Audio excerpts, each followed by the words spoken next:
Welcome, everybody. We're glad to have you with us this morning. We're going to give everybody a few minutes to join before we get started. Thanks.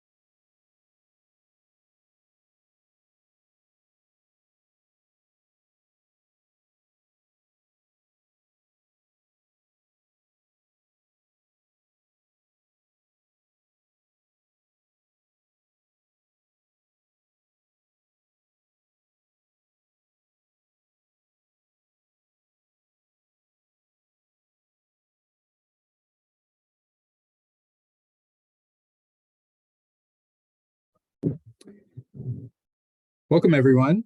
Glad to have you with us this morning. We're going to give it about 30 seconds more to give everyone a chance to join and get their audio working, and then we'll get moving. Thanks.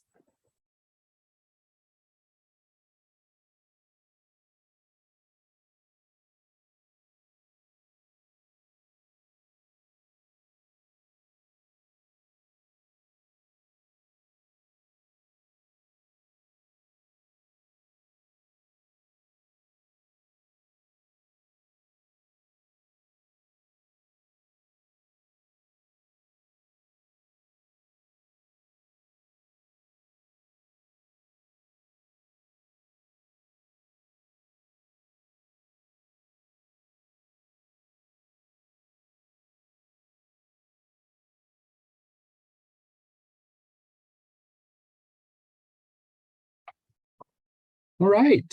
Well, I think we've got a great group here. We really appreciate you joining us today, and I think we'll go ahead and get started. But again, thanks for joining us today. We're thrilled to be debuting the Energy Insecurity Project today and talking a little bit about kind of our vision for the project and some of the technical details focused on the RFP and the advisory board that we have recently launched. And so, we're going to be kind of talking through those things today and giving you a little bit of context on the project as well. So Joy, you can go to the next slide. Before we do that, though, a little bit of context about SEIA. We are a 501c3 nonprofit based in Atlanta, Georgia, and we are focused on energy efficiency as a way to improve affordability, address health issues, improve equity and access to energy, and address climate issues as well. And so we see energy efficiency really as a catalyst for economic growth, workforce development, and energy security across 11 states of the Southeast. Next slide, please. And our work really covers 5 core services in five areas. Research, we provide research and contextualized analysis on a range of regional issues that can inform policy strategies. We also do consultation and education. We provide technical expertise, market intelligence, strategic guidance, and educational resources to help people throughout our region solve problems, navigate change, and increase impact. We provide support on program management to a wide variety of stakeholders in our region, including devising, developing, and managing innovative energy products, programs, and service models. Our staff is trained in facilitation, and we provide a lot of facilitation support throughout our region, including planning, developing, organizing, and managing structured processes or meetings that can address big issues and help make progress toward goals. And then finally, financial services. We have staff that provide expertise on innovative financial services that can expand access to capital for energy efficiency across the 11 states that we serve. Next slide, please. And I want to just start with a little bit of context before we kind of really just to level set. SEIA serves the 11 states of the Southeast, and energy insecurity is one of the kind of key issues in that region. And one of the major issues impacting households, particularly people of color and low-income households. And energy insecurity is more widespread in the South than in any other part of the country. And so we see this as a really key need for the Southeast. And it's become a big part of the work that SEIA does, as I'm going to talk about in just a minute. But just to kind of give you a sense of the scale that we're talking about, millions of households in our region struggle with energy insecurity, which really is just difficulty in maintaining access to vital energy services. So that's heating, cooling, lighting, that type of thing. And like I said, about 1 out of every 3 households in our region struggles with or has struggled with energy insecurity at some point in the past year. These numbers will give you kind of a sense of what that looks like across the region and some of the ways that that manifests itself. And I should note, these are all in millions of households. About 4.7 million households in the South struggle to keep their home at a healthy temperature because of the cost of energy. Over 10 million households have had to reduce their consumption of food or medicine to pay their energy bills. About 5.7 million households have received a disconnection or stop service notice in the past year. And then about a little over 5 million households in our region are simply unable to use their heat and cooling equipment, either because of quality, because they don't have it, or because of the cost of energy. So when we're talking about energy insecurity, we're talking about an issue that affects millions of people across the South. And that's one of the reasons we're really excited about this project, because we believe that addressing energy insecurity has the potential to address a whole range of associated issues. Put more money in people's pockets, improve the healthfulness of their housing, and address, kind of environmental and climate issues while making the grid more stable at the same time. Next slide, please. So what we're going to talk about today is I'm going to give you a brief overview of the energy insecurity project, kind of forerunners to what we're focused on today. And then we're going to really delve into the specifics of the request for proposals that we recently released, and then the leadership forum applications that we recently released. And then Joy is going to wrap up by talking about the webinar series.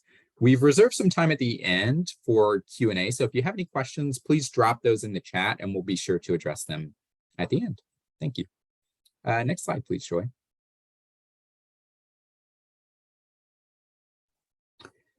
So this is a project that is new to SEIA, but it is not new. This is a project that for the past year was housed at Duke University through the Nicholas Institute for Environmental Policy Solutions. And it was called the Southern Energy and Security Stakeholder Initiative. And really the goals of that initial project were to measure and characterize, the causes and impacts of energy insecurity across the Southeast, and then to come up with some solutions that were, regional in nature, that suited the context of our region, and then to bring together a whole range of different groups that are needed to enact those solutions and to begin to devise strategies for actually addressing energy insecurity in all of its various manifestations. The project was really led by Duke University's Nicholas Institute, along with Appalachian Voices and the North Carolina Justice Center.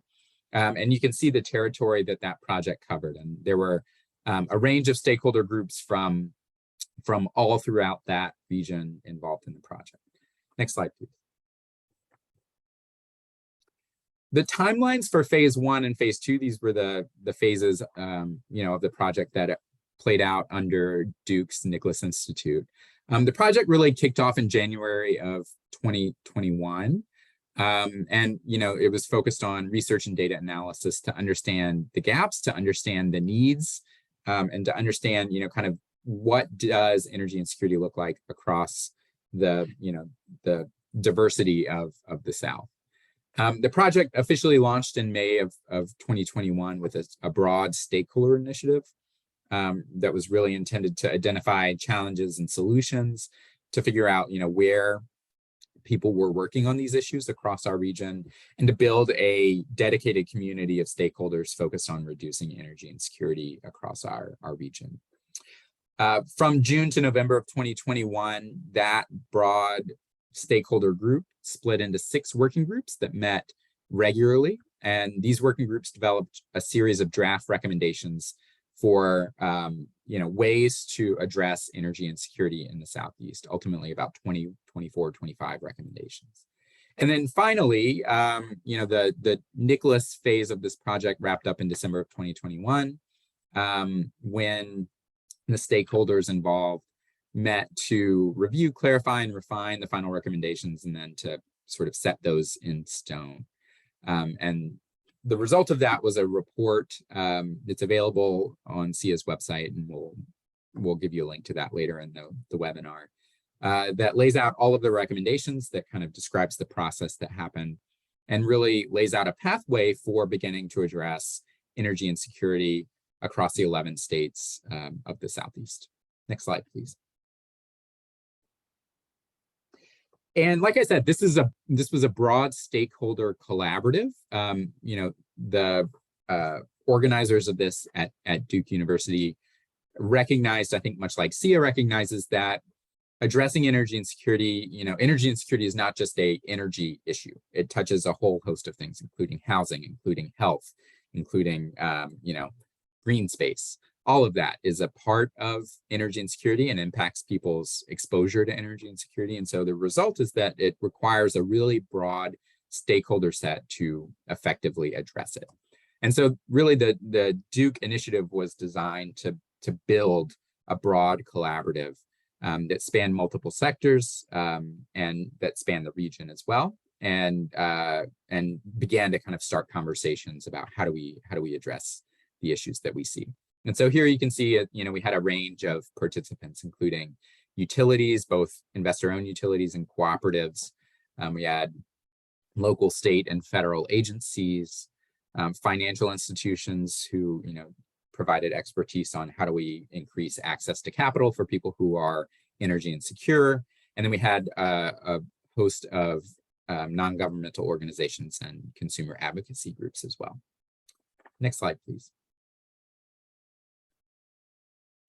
There was an advisory board, which again, I think reflected the diversity of the stakeholder groups. It was made up of folks from advocacy organizations, from financial organizations, from academia, and then from utilities as well. Next slide, please, Joy. You can go one more. And, I think after the first phase wrapped up, the advisory board ultimately elected to hand this project off to SEIA. And I want to just kind of stress, this is energy insecurity, something that SEIA has been working on for several years. This has become a key part of our portfolio. And so we were thrilled to take on this project, and we're thrilled to be moving into the next stages. I just want to highlight very briefly, though, some of the work we've done previous to this on energy insecurity that I think gives us a track record to approach this, and also will be strengthened by our engagement throughout the region. One is a project that we completed with the Texas Energy Poverty Research Institute out of Austin, Texas. And that was an effort to map the landscape of energy equity across the 12 states that our 2 organizations collectively served. That project began in 2020, and we wrapped up the research phase of it in 2021 with the completion of 2 interactive web dashboards. One we're calling the Energy Equity Inspector, which aggregates about a dozen different data sets to understand the landscape of energy equity across our region down to the census tract level. So we can look at energy costs, energy burdens, housing issues. We can look at health concerns as well, and the ways that these different vulnerabilities overlap to create energy insecurity. And then the other product that we completed is called the Energy Equity Action Planner.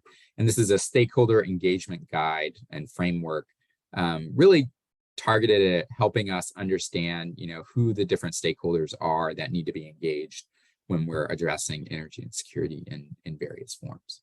Next slide, please. And we've published on these in a variety of forums, including a report on energy and security fundamentals, our interactive story map that lays out some data on energy and security in the South, and then also op-eds and other forums as well. Next slide, please. And with that, I'm going to turn it over to Cyrus Bedwar, SEIA's Director of Policy, to talk specifically about the RFP that we've released in the Leadership Forum. Thanks so much, Will. Appreciate that overview, and welcome to everybody who's joined us today. It's so good to see so many familiar names as well as some names that are new to me.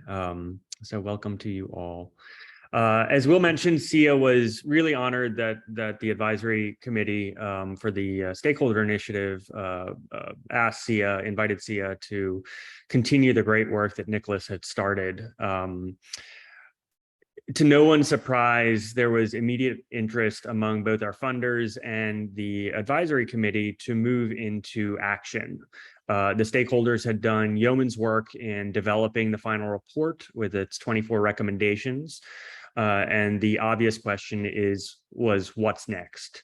And so we've done our best to design a framework for action. And I'm going to go through kind of two of the key elements of that framework in the implementation award and the leadership forum. We are actively seeking funding support to continue this effort into the future, but we've designed it so that it can be modular and make sense regardless of the time frame for implementation. So the two parts I'm going to go through are the implementation award, which is probably the slightly more exciting part of the framework, and then I'll touch on the leadership forum, which is going to be essential to the stewardship of this effort going forward. Next slide, please. Joy. So what I'm going to do is walk through each of the sections in the RFP. I don't think there's any new information in our slides. But as Will mentioned, if there are clarifying questions, we will do our best to answer them. Please put them in the chat. We'd like to record those so that they can be shared with others who weren't able to attend this webinar, as well as the recording of this webinar itself. So the first is an overview. The purpose of the implementation award from SEIA's point of view is to directly advance one or more of the report's recommendations through tangible action. When SEIA was asked to step into this role, we thought long and hard about how to most effectively move the recommendations into action. As Will mentioned, energy insecurity is a core part of our portfolio. But as a regional organization, we have the ability and I think responsibility to convene and engage with stakeholders. And so we decided the implementation award would be a great opportunity to engage many of those who had been involved with the stakeholder initiative since the beginning, as well as new organizations and individuals interested in addressing energy insecurity. And so the implementation award is an effort to incentivize organizations to take up the banner of energy and security and try to make some progress in some way, shape, or form. So we have, in this early stage, we hope to grow this pot, but at this stage, we are able to offer a total of $25,000 in funding, which we imagine being divided up between probably two awards in the $10,000 to $15,000 range. The timeline we launched the RFP and leadership forum application in late July. Today is the informational webinar that y'all have joined to clarify any questions that you may have. Proposals for the implementation award are due by 5 p.m. on Friday, September 2nd. So that's right before the Labor Day weekend. Awards will be announced at SEIA's annual conference, which is once again taking place in person in Atlanta, October 2nd through the 5th. So coming up real soon. And then projects need to be wrapped up by April 1st of next year. Next slide, please. The requirements for applications. So the activity needs to take place in SEIA's service territory. And we've extended it from our official territory to include West Virginia, because West Virginia was included in Nicholas Institute's definition of the region.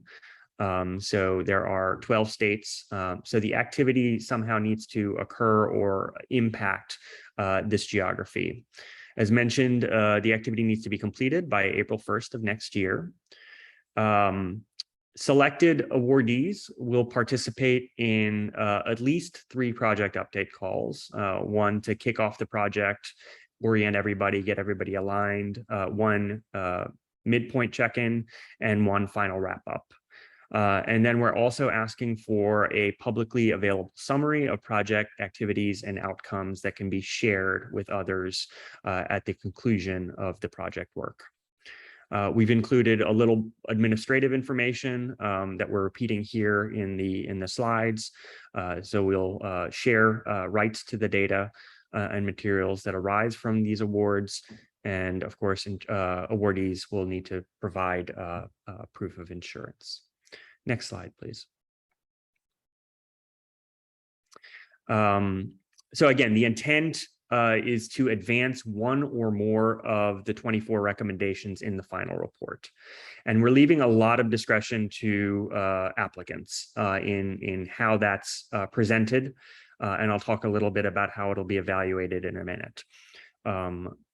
So Will presented SIA's areas of core competency ourselves. So we use that as a template for illustrating what we might expect applications to look like, but this is not at all confining or constraining.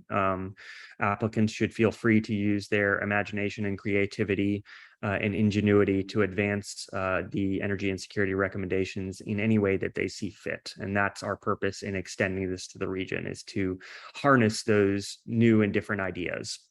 But from SIA's perspective, we imagine many of the recommendations could be addressed through research. So collecting, compiling, presenting information or data, more clearly defining the issue at stake, the potential impacts, et cetera, et cetera. Planning, establishing a project plan or roadmap for achieving the objectives of a recommendation. So many of the recommendations were quite general in their nature and would need some sort of clarification, planning, and greater definition in order to provide stakeholders with an ability to advance progress in that area. Convening or group facilitation. So convening stakeholders to gather input to advance or complete the objective of a recommendation. Again, in the interest of equity, we expect that many of the recommendations require input from those affected by energy insecurity. So that would be an example of how convening or group facilitation might work. Program development. Much of our work is delivered through programs. Much work addressing energy efficiency, energy insecurity is channeled through the confines and constraints of a program. Many of these program models need to be built. And so program development is one option for proposals. And then implementation. Like SIA, organizations throughout the Southeast have been working on energy and security. And perhaps the implementation award can provide the resources to help an organization implement its ideas in a way that addresses or completes one of the recommendations. Next slide, please. And you can skip over this one. So we've established evaluation criteria.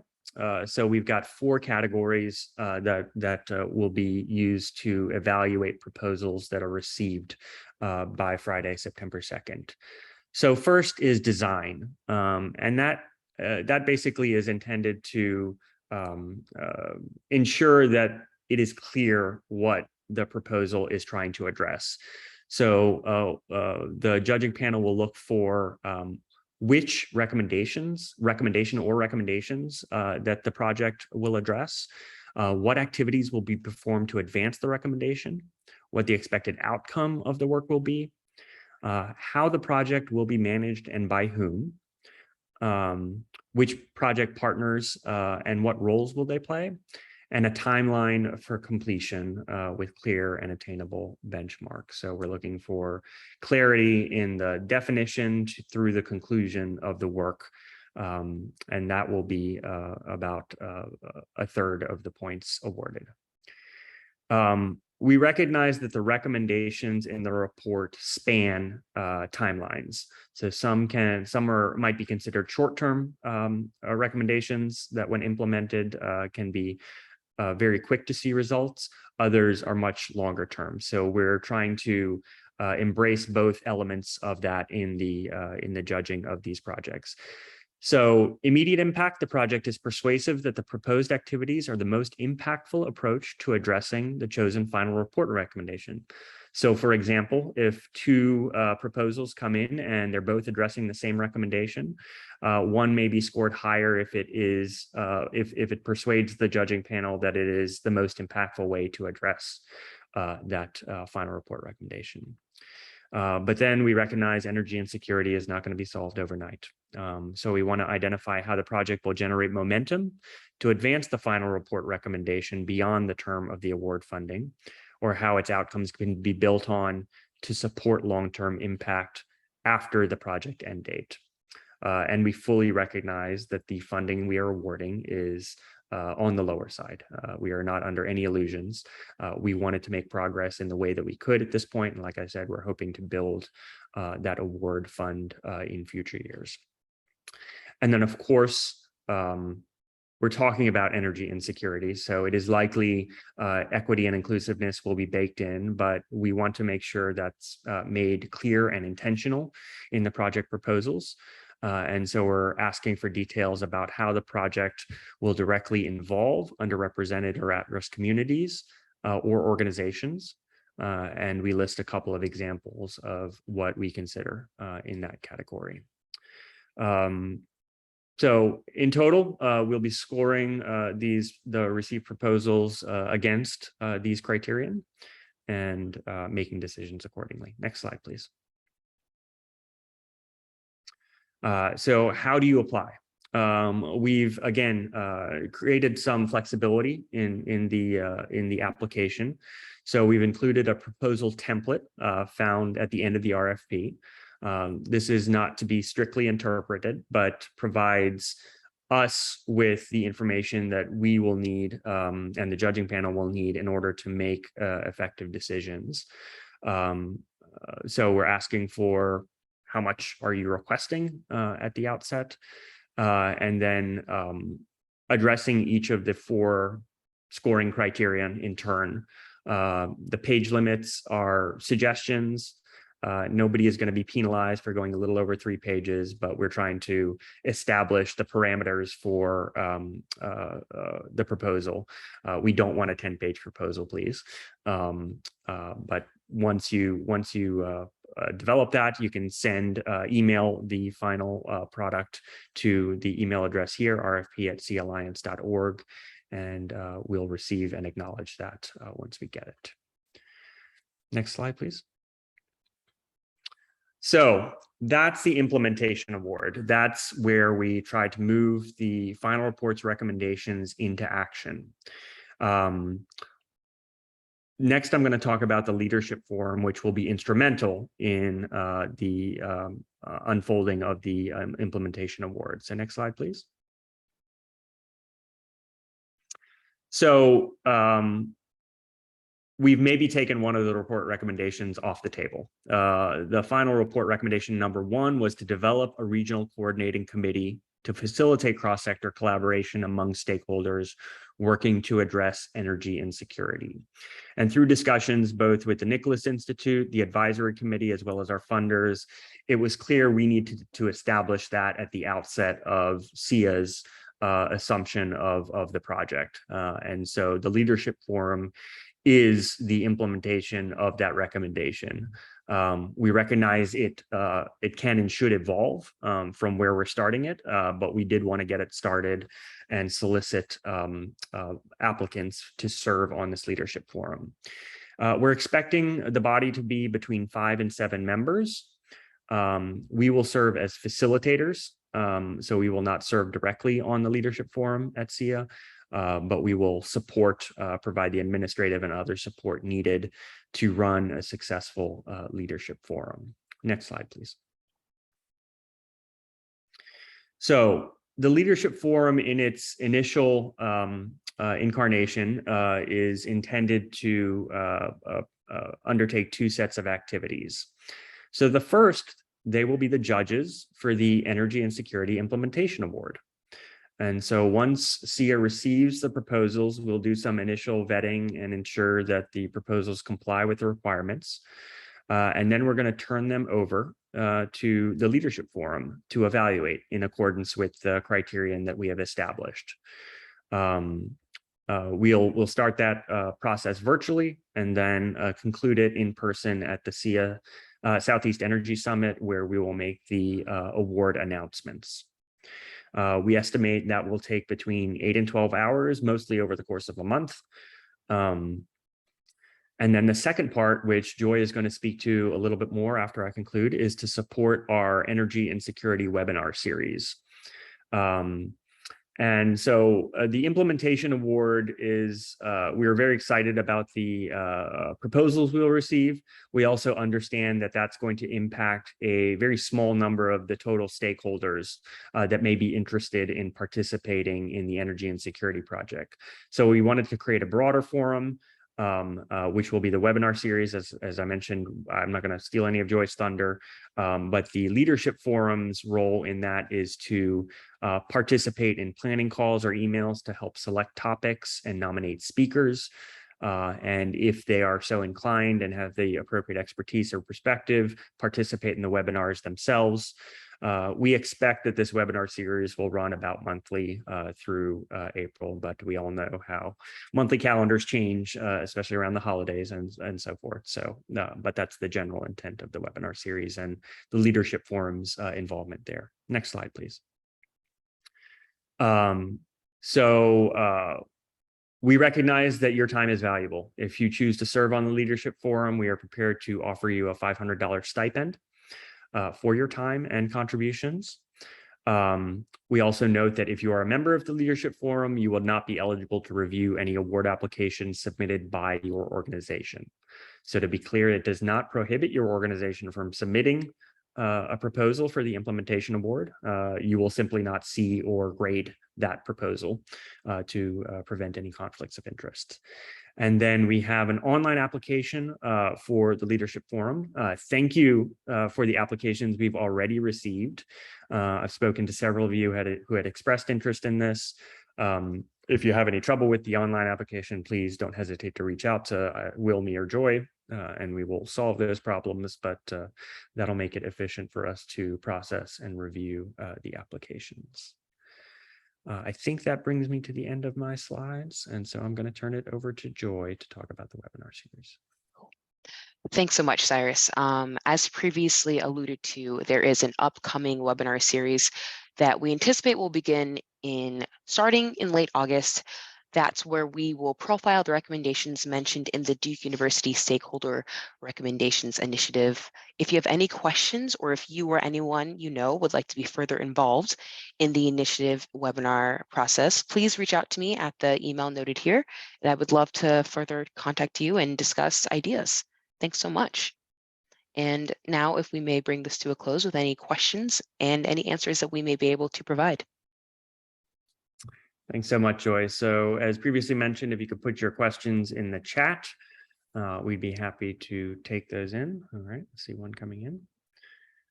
You will receive a copy of this presentation. You'll receive the slides as well as the recording of the presentation. And that'll take a day or two to just process, but we'll make sure to get that to everybody who registered for this webinar. Other questions?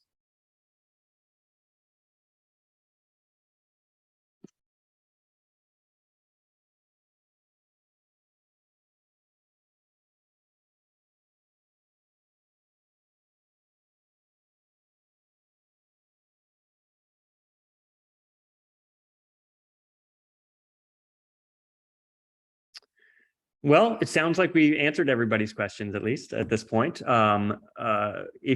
a question occurs to you after the webinar, please feel free to use that rfp@calliance.org email to submit your question.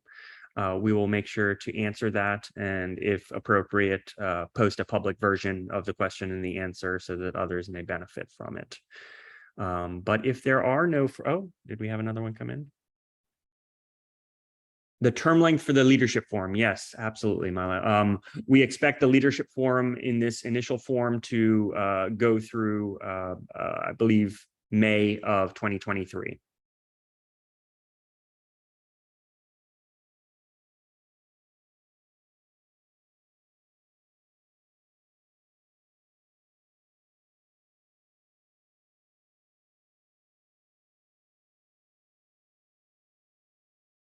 All right. Well, happy to give folks some time back in their day. Thank you very much for joining us. Thank you for considering submitting proposals or applications for either the implementation award and or the leadership forum. This work will not be done without a community. And so we're excited to work with those on the call and beyond throughout the region to continue this important work on energy and security. Thanks so much and have a great rest of your day.